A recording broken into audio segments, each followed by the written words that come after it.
We are responsible for acute insecurity, illiteracy, and poverty in northern Nigeria, Governor Matawale.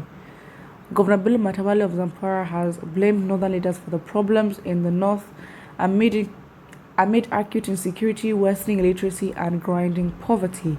Mr. Matawale stated this while delivering a paper, The Fight Against Banditry in Northwest Nigeria, Challenges and Solutions, at the inauguration of the new executives of the Arewa Media Writers Association in Kaduna.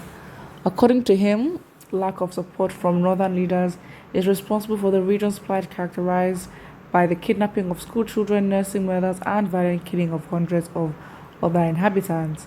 Represented by the Commissioner for Information, Ibrahim Magaji, Mr. Matawale pointed out that Zamfara was already battling worsening insecurity than when he assumed power in 2019.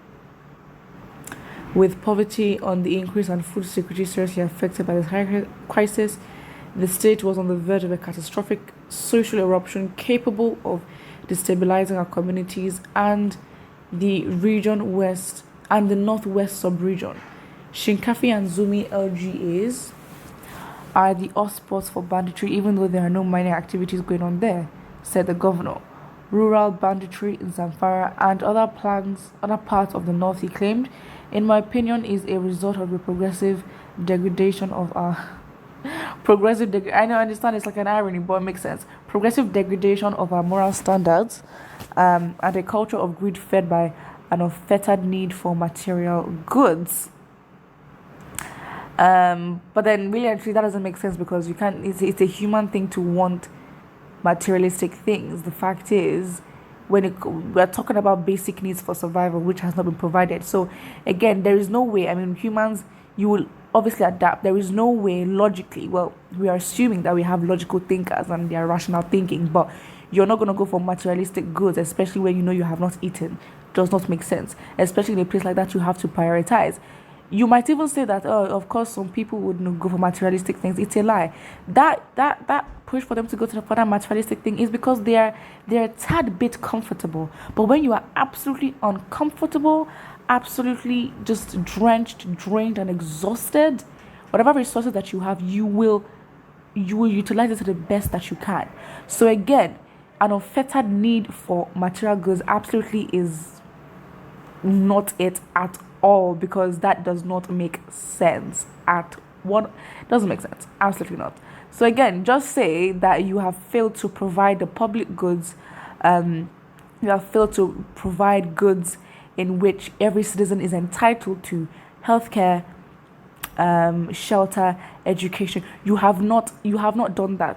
So then, until when that is now solved, and when everyone is comfortable, and then we have this kind of problem, then we can say that an unfettered need for material goods is a key factor as to why banditry is going on. But really and truly shouldn't be the case. Many researchers and analysts have identified economic inequalities, grinding poverty, large-scale illiteracy, and religious extremism as drivers of insecurity in Nigeria's north. So what will you do about it? Because it seems like you know what it is. Like, you don't even need to have researchers to understand that the north is going through a lot already, and these factors: economic inequalities, of course; grinding poverty, of course; large-scale illiteracy, of course; and religious extremism. I mean, come on, preach to the choir.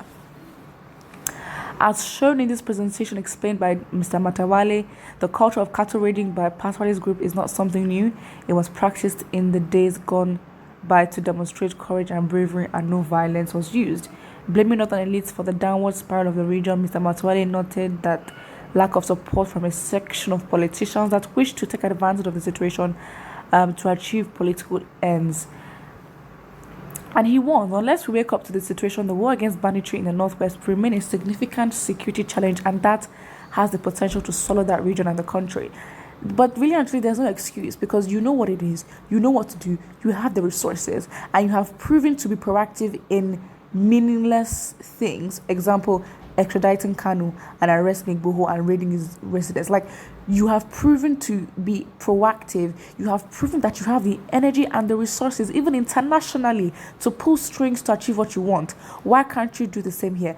What he's saying now is just stories, because it's not something new. It's something that we know. It's not something where we're like, oh wow, we didn't know this. No, we know this. You know this. So you're just talking, and Nigerians are tired of that. You need to take action. It's as simple as that. So again, you saying all these things, like, really and truly, no one asked. Like, no one actually asked, because we know already. So why are you repeating the same thing to us? Because you telling us what we already know. Are you trying to make us seem like as if, oh, then you're on our side? You haven't done anything. You don't need to tell us. We already know. You are in a position of power. You have to do what your power obliges you to do, and what resources come with the power that you have. It's as simple as that. There is no need trying to beat around the bush and all that, because it's like, why are you going in great detail talking about the factors? Like, you already know these things. You say researchers have told you the problems. Find the solutions. That is it. Don't even tell Nigerians a solution. Find a solution, because Nigerians are demanding it. Just do it. It's like, because you know what it, and I think that's what frustrates Nigerians, because you know what to do.